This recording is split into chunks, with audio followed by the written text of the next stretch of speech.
blogs are dead. And everything that has the word web in the beginning is also dead. That was a huge problem because everyone was using the web for writing and reading and thinking and debating. And the main reason, I think, was the disappearance and the decline in hyperlinks. Because hyperlinks were the guarantee of diversity, decentralization, non-linearity, and many, many great other things about the web. So without the web, without the hyperlinks, the web was basically non-existent in a way.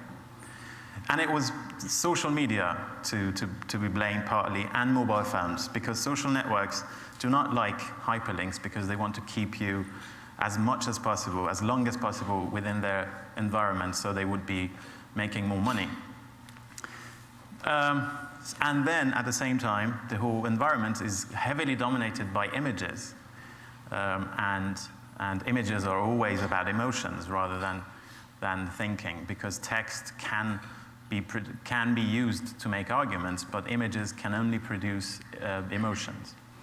So this internet that used to be has become all about entertainment and emotions. And the mode of communication that dominates the internet now is very much like television.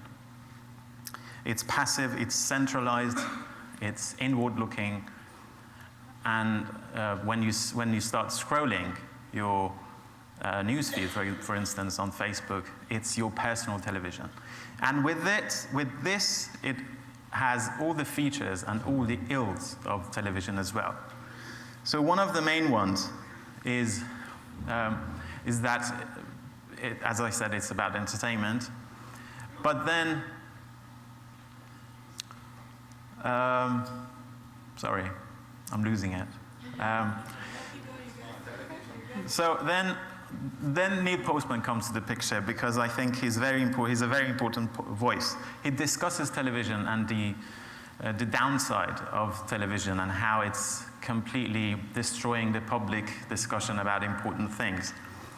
And this is where we get into the news, because what he says is that when the news becomes emotional, when it's on television, it's already disinformation.